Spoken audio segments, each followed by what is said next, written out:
Hello students. आज की video का टॉपिक ज्वालामुखी है।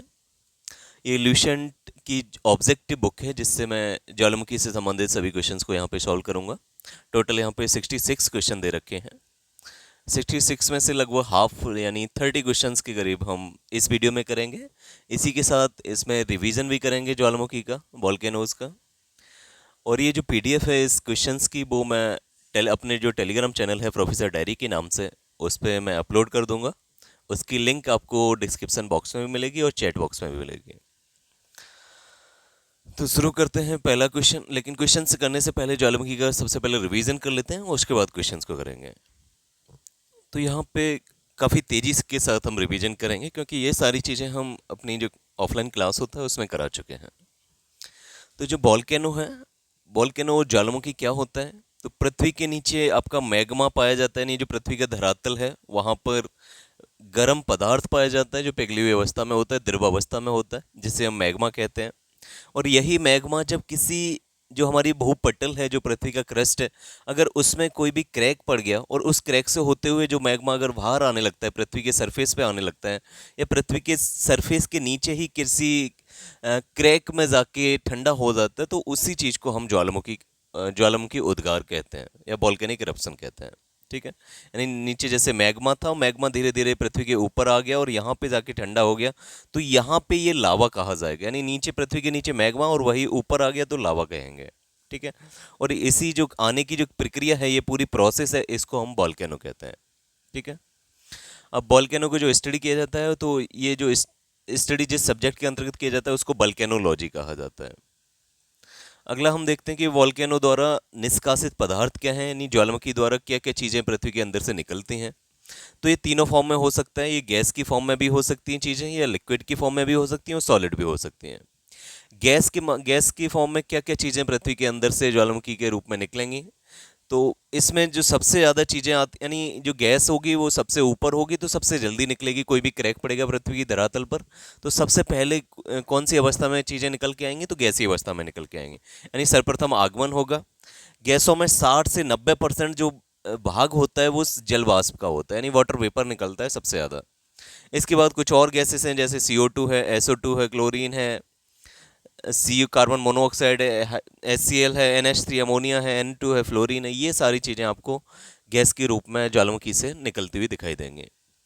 दूसरा, लिक्विड फॉर्म में क्या निकलेगा? तो लिक्विड फॉर्म में आपका लावा देखने को मिलेगा, यानी पृथ्वी के अंदर का जो पिघला हुआ पदार्थ है उससे पृथ्वी के अंदर रहेगा तो उसे हम मैग्मा कहते हैं। जैसे ही वो धरातल पर आ जाता है तो उसे हम लावा कहेंगे। अब ये लिक्विड स्टेज में होता है, यानी ये द्रवीय अवस्था में होता है। तो ये लावा बेसिकली दो प्रकार से हो सकता है, एक एसिडिक लावा, एक बेसिक लावा, यानी अम्लीय लावा, दूसरा पैठिक या क्षारीय लावा। जो एसिडिक लावा होता है, इसी एसिडिक क्यों हुआ? क्योंकि यहाँ पर सिलिका की मात्रा ज़्यादा होती है। सिलिका की मात्रा लगभग इस लावा की 75% भाग को कवर करती है। यानी अगर सिलिका लावा में 75% या उससे ज़्यादा है तो वो लावा हो जाएगा एसिडिक।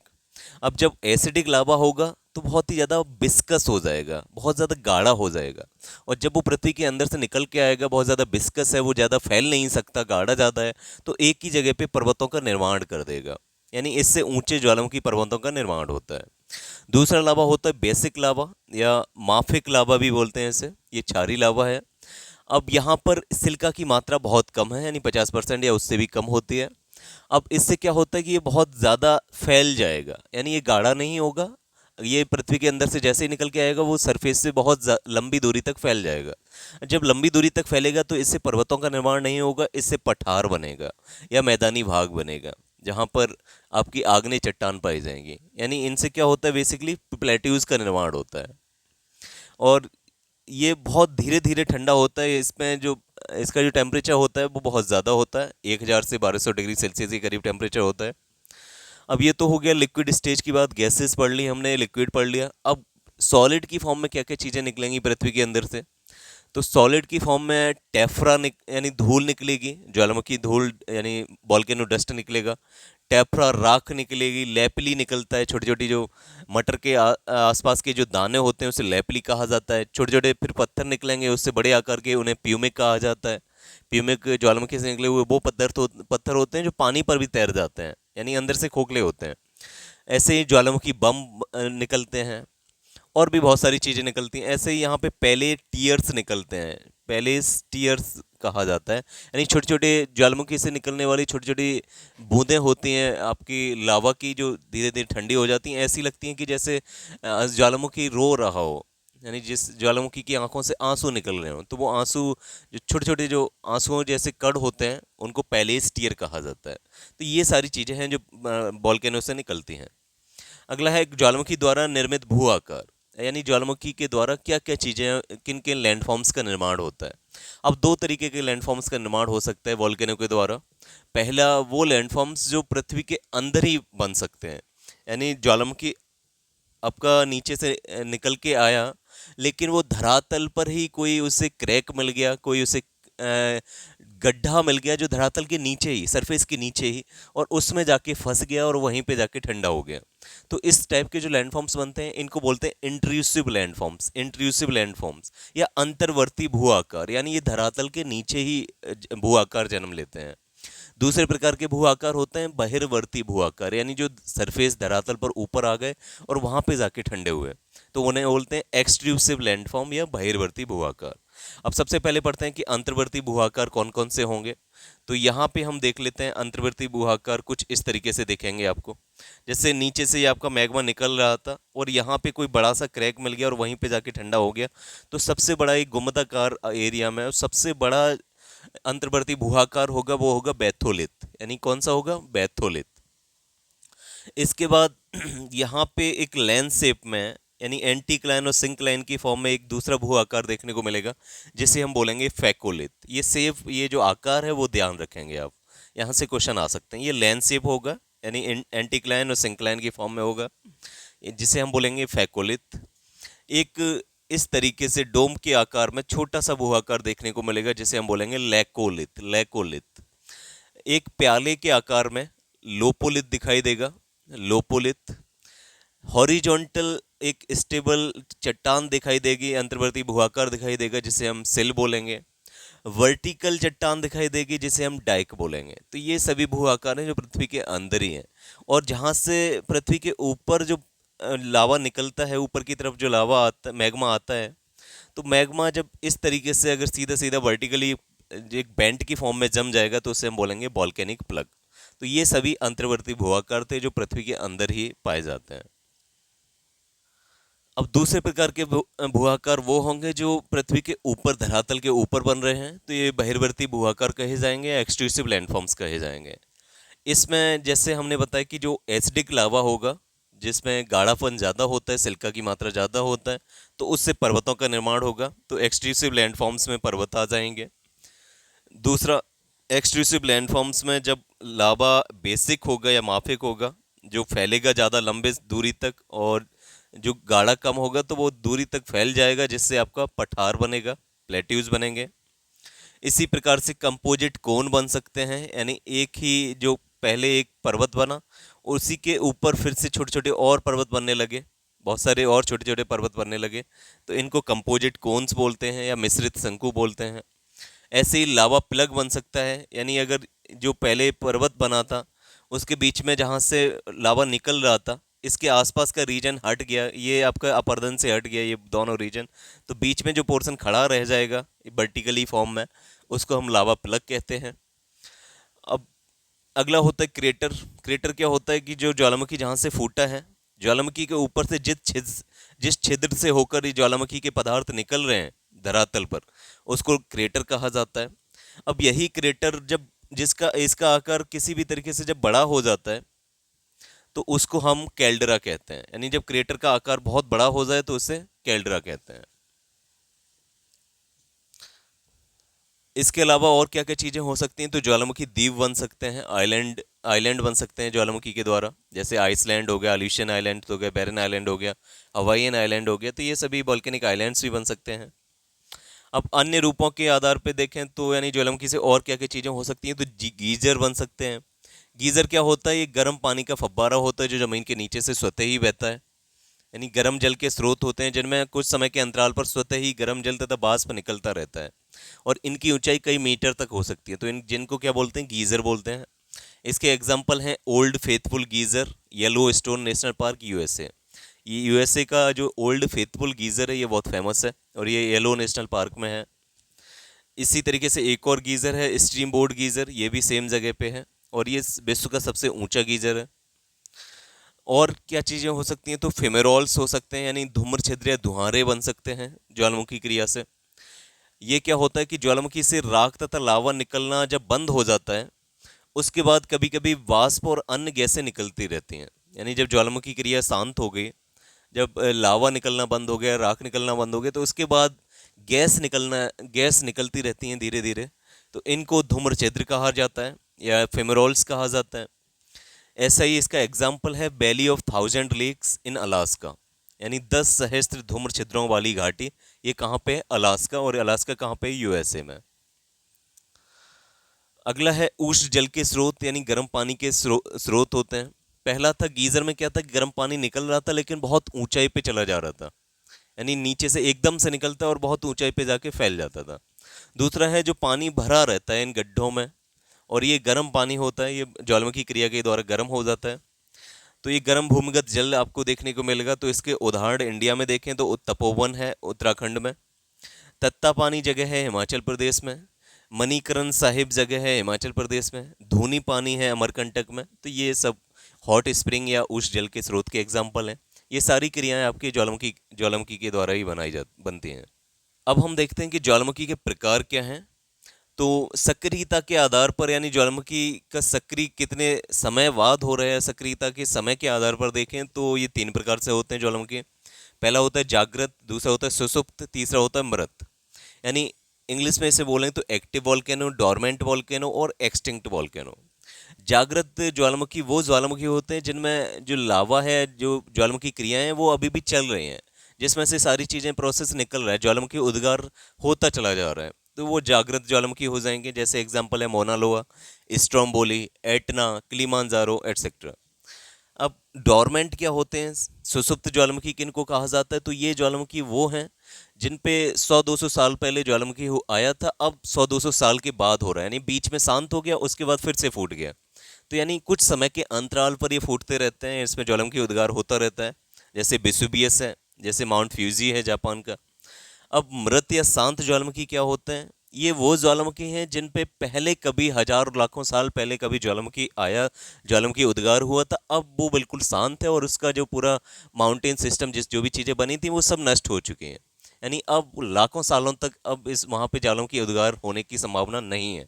तो इसको हम एक्सटेंट ज्वालामुखी या शांत ज्वालामुखी कहते हैं। जैसे एग्जाम्पल पाकिस्तान का कोहो सुल्तान है, म्यांमार का पोपा है, किलिमांजारो है तंजानिया में। तो ये सभी ज्वालामुखी हैं जिनमें हजारों वर्षों से कोई विस्फोट नहीं हुआ है, जिनको एक्सटिंक्ट या मृत ज्वालामुखी कहा जाता है। अब ज्वालामुखी के प्रभाव क्या हो सकते हैं सकारात्मक में, जैसे द्वीप, पठार, पर्वत आदि भू उच्चावचों का निर्माण हो सकता है, तो ये सकारात्मक प्रभाव है ज्वालामुखी के। राख, धूल एवं उपजाऊ मृदा प्रदान हो सकती है। खनिज संसाधन पृथ्वी के अंदर से सतह पर आ जाते हैं। बहुत सारे पर्यटक स्थलों का निर्माण हो जाता है। आग्नेय चट्टानों का निर्माण होता है। भूतापी ऊर्जा उत्पन्न करने में सहायता करते हैं। तो ये सभी ज्वालामुखी के प्रभाव थे, जो सकारात्मक प्रभाव। नकारात्मक प्रभाव में ये शहरों, आवास, कृषि भूमि, इन सभी का विनाश कर देते हैं। चर्म रोगों, श्वसन रोगों आदि का कारण बनते हैं। भूमिगत जल की गुणवत्ता खराब कर देते हैं। भूकंप और सुनामी का भी कारण बनते हैं। तो ये सब नकारात्मक प्रभाव है। अब हम देखते हैं कि ज्वालामुखी का विश्व वितरण क्या है, यानी कहाँ पे सबसे ज़्यादा ज्वालामुखी पाए जाते हैं, कहाँ पे कम पाए जाते हैं। तो पूरा डिस्ट्रीब्यूशन देखेंगे। तो अगर हम प्लेट टेक्टोनिक्स के आधार पर देखें तो विश्व के 80% ज्वालामुखी विनाशात्मक या अभिसारी, या इसी को बोलते हैं डिस्ट्रक्टिव प्लेट मार्जिन। इसको क्या बोला जाता है? डिस्ट्रक्टिव प्लेट मार्जिन या विनाशात्मक या अभिसारी प्लेट सीमाएं। तो यहाँ पर सब विश्व के 80% ज्वालामुखी पाए जाते हैं।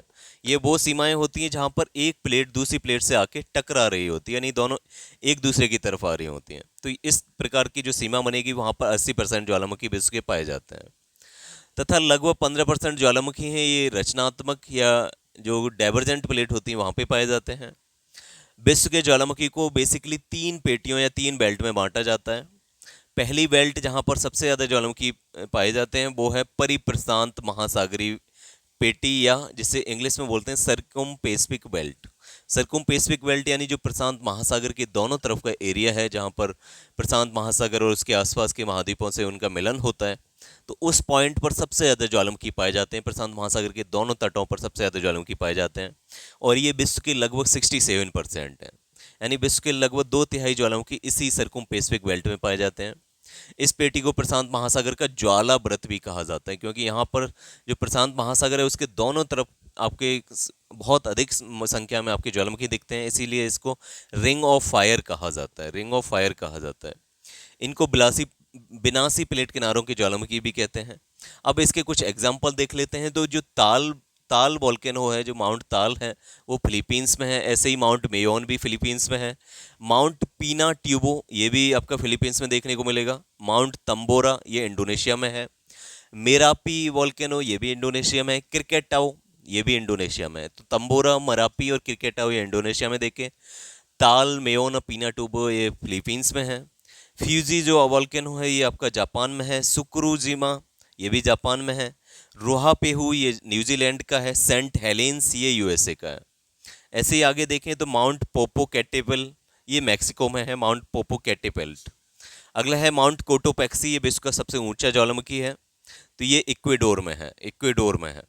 माउंट रिज ये कोलंबिया में है।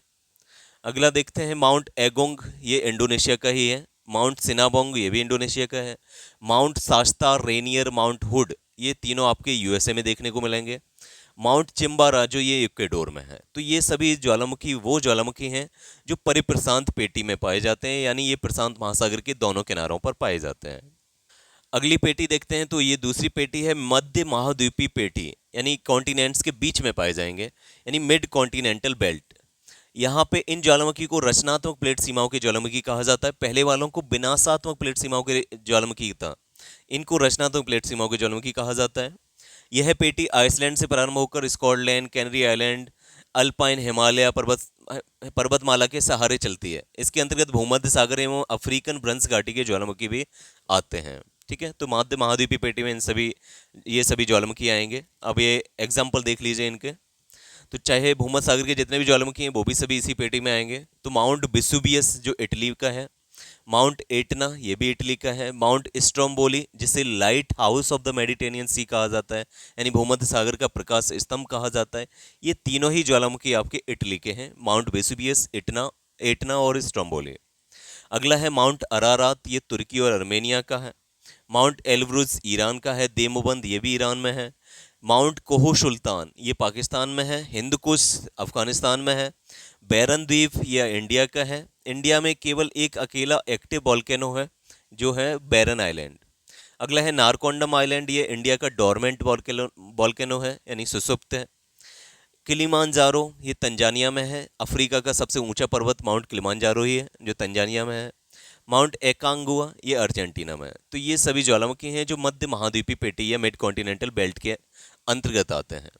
अगली और तीसरी और अंतिम बेल्ट है, तीसरी बेल्ट है मध्य अटलांटिक पेटी या मध्य महासागरीय कटक ज्वालामुखी। जो आपका मिड अटलांटिक रिज है वो वहाँ पर जितने भी ज्वालामुखी पाए जाएंगे वो इस पेटी के अंतर्गत आएंगे। इसमें जो एग्जाम्पल रहेंगे वो आइसलैंड रहेगा। आइसलैंड जो पूरा देश है वो पूरा ज्वालामुखी देश है, यानी वॉल्केनिक आइलैंड है। अब इसी आइसलैंड पर ही छोटे छोटे ज्वालामुखी और हैं, तो वो उनका एक का नाम है हेकला, माउंट हेकला। ऐसे ही दी अजोर जो द्वीप है वो पुर्तगाल का है। पीको आइलैंड है ये भी पुर्तगाल का है। सेंट हेलेना है यूनाइटेड किंगडम का है। जान मेन नॉर्वे का है। माउंट हेल्गाफेल ये आइसलैंड का है। अब देखते हैं कुछ ज्वालामुखी जो प्लेटों के मध्य में पाए जाते हैं, जिसे अंतरा प्लेट ज्वालामुखी कहते हैं या इंटरप्लेट वॉल्केनोज कहते हैं।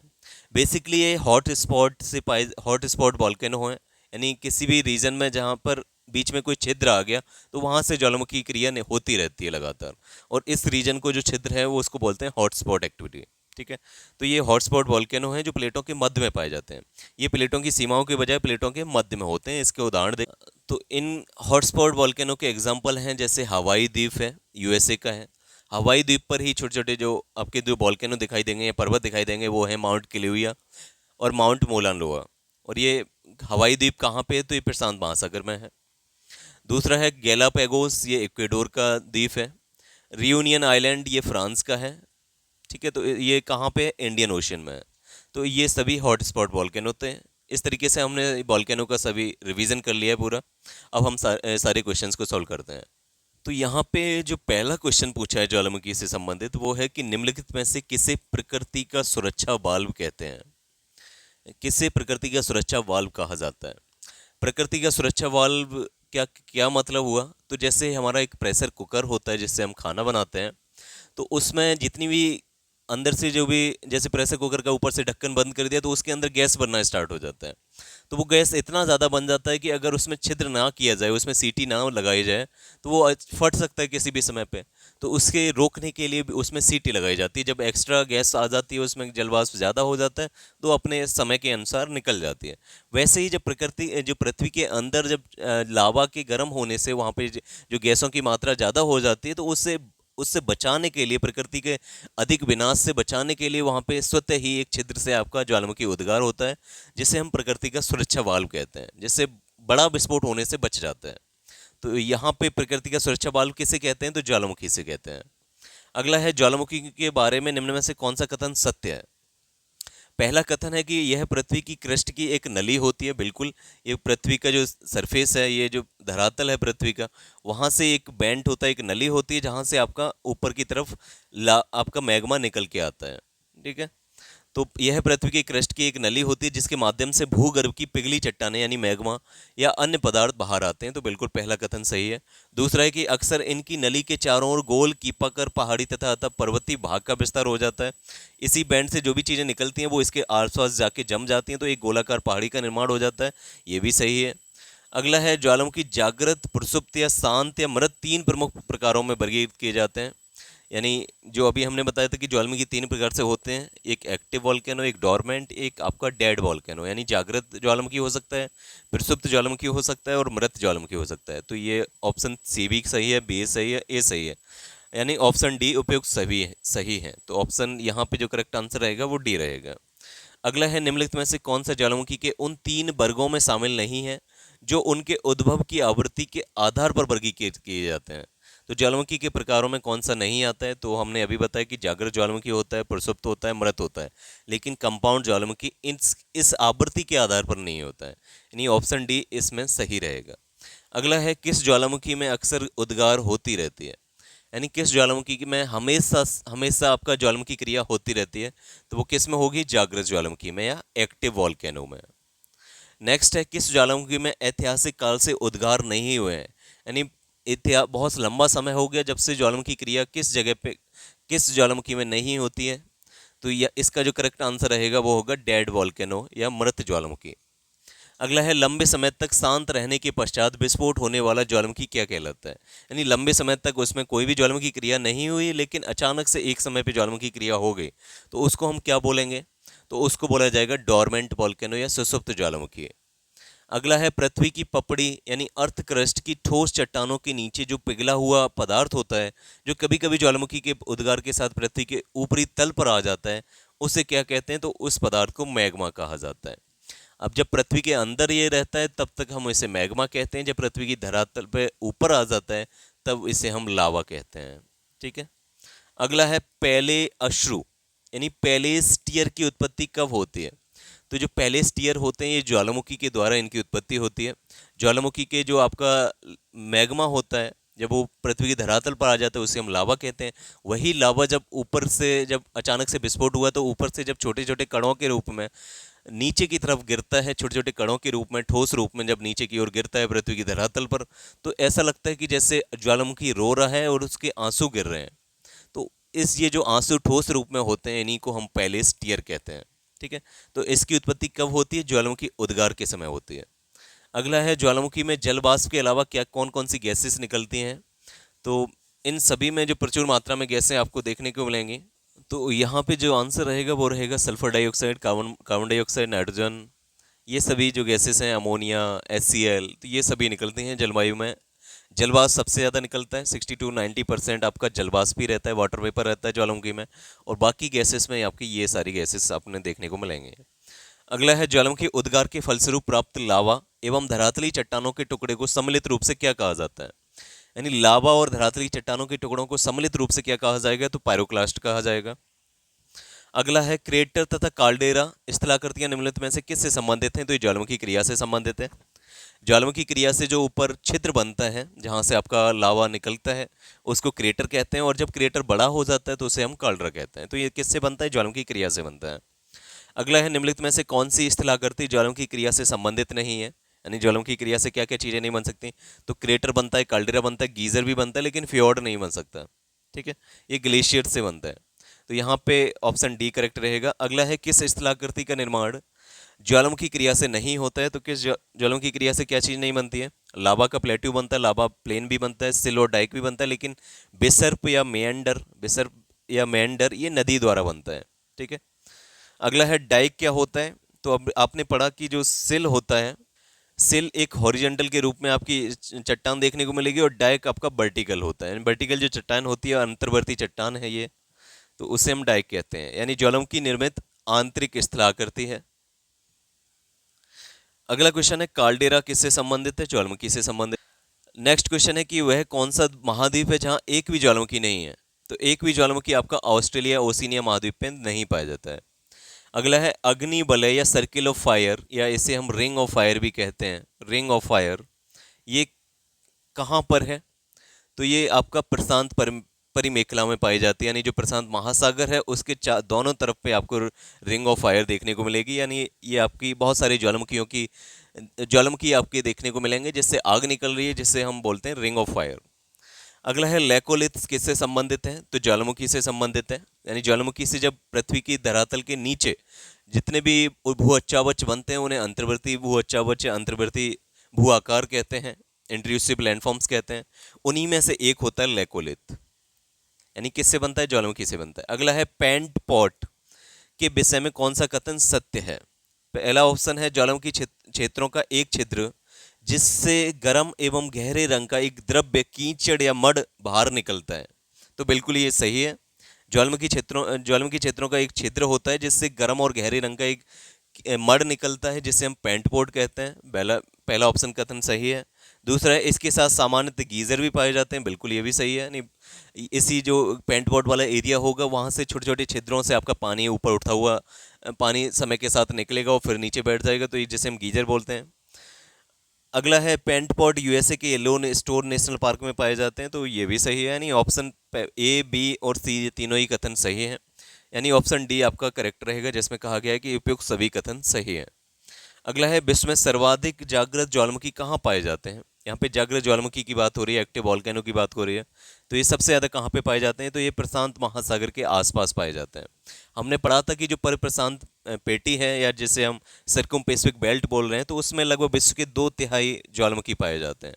तो ये वही बेल्ट है, प्रशांत महासागर के आसपास आपके सर्वाधिक जागृत ज्वालामुखी देखने को मिलेंगे। अगला है विश्व की अधिकांश ज्वालामुखी घटनाएं घटित होती हैं कहाँ पर? विश्व की सबसे ज़्यादा ज्वालामुखी घटनाएं घटित होती हैं, तो ये आपकी विनाशात्मक प्लेट किनारों पर घटित होगी। विनाशात्मक प्लेट किनारे कौन से होते हैं? यानी जब दो प्लेट एक दूसरे से आकर टकरा रही होंगी तो उन प्लेटों के बीच में जो आपके किनारे रहेंगे वहां पे आपके ज्वालामुखी ज़्यादा निकलेंगे, और इन्हीं किनारों को बोलते हैं विनाशात्मक प्लेट किनारे। ठीक है, तो ऑप्शन डी यहाँ पे करेक्ट रहेगा। अगला है विश्व के अधिकांश सक्रिय ज्वालामुखी पाए जाते हैं, तो इन चारों ऑप्शन में से जो प्राचीन पठारी क्षेत्र का ऑप्शन है, गहन सागरी मैदानों का ऑप्शन है, मैदानी क्षेत्र हैं, या नवीन मोरदार पर्वत, तो इन चारों ऑप्शन में से नवीन मोरदार पर्वतीय क्षेत्रों में आपके विश्व के अधिकांश सक्रिय ज्वालामुखी देखने को मिलेंगे। जैसे रॉकीज के ऊपर ज्वालामुखी हो गए, एंडीज के ऊपर हो गए, तो इन सभी क्षेत्रों पे आपके जो नवीन मोरदार पर्वत हैं वहाँ पे आपके इन चारों ऑप्शन में से सबसे ज़्यादा जो सक्रिय ज्वालामुखी देखने को मिलेंगे। अगला है प्रशांत महासागर के चारों तरफ स्थित ज्वालामुखी की पेटी को क्या कहा जाता है? तो प्रशांत महासागर के चारों तरफ जो पेटी है उसे अग्नि श्रृंखला या रिंग ऑफ फायर कहा जाता है। अगला है विश्व के अधिकांश सक्रिय ज्वालामुखी निम्न में से किस क्षेत्र में पाए जाते हैं? तो विश्व के सबसे ज्यादा ज्वालामुखी जो सक्रिय ज्वालामुखी हैं वो परिप्रशांत पेटी में पाए जाते हैं। निम्नलिखित में से कौन सा ज्वालामुखी पर्वत का उदाहरण नहीं है? तो माउंट एटना ज्वालामुखी पर्वत है, माउंट फिजियामा ज्वालामुखी पर्वत है, माउंट किलिमांजारो है, लेकिन माउंट ब्लैक ज्वालामुखी पर्वत नहीं है। ये आपका एक ब्लॉक माउंटेन है। तो mount Etna, mount फिजियामा, mount Kilimanjaro ये सभी वॉल्केनिक माउंटेन्स हैं, और माउंट ब्लैक आपका ब्लॉक माउंटेन है। तो यहाँ पे ऑप्शन सी रहेगा। अगला है विश्व का सबसे ऊंचा ज्वालामुखी पर्वत कोटोपैक्सी कहाँ पर स्थित है? तो कोटोपैक्सी इक्वाडोर में स्थित है। स्ट्रोम्बोली किस प्रकार का ज्वालामुखी है? तो ये एक जागृत ज्वालामुखी है स्ट्रोम्बोली, और ये आपका इटली का है।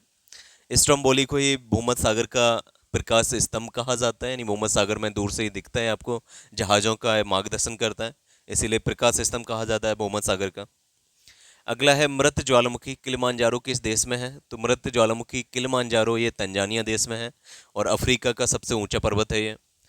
फ्यूजियामा किस देश का ज्वालामुखी पर्वत है? तो फ्यूजियामा जापान का ज्वालामुखी पर्वत है। और इस वीडियो का अंतिम क्वेश्चन है 30, निम्नलिखित में से किसे भूमध्य सागर का लाइट हाउस कहते हैं? तो ये अभी हमने बताया कि ये सिसिली का स्ट्रोम्बोली है, और जो सिसिली द्वीप है ये आपका इटली का द्वीप है।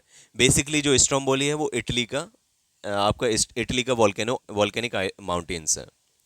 ठीक है, तो इस तरीके से हमने 30 क्वेश्चन है अपने ज्वालामुखी जो टॉपिक था उससे कंप्लीट किए हैं। बाकी के जो क्वेश्चन बचेंगे ज्वालामुखी से वो नेक्स्ट वीडियो में आएंगे। अगर आपको ये वीडियो पसंद आए तो वीडियो को लाइक करिएगा, अधिक से अधिक संख्या में शेयर करिएगा और चैनल को सब्सक्राइब करिएगा। जय हिंद।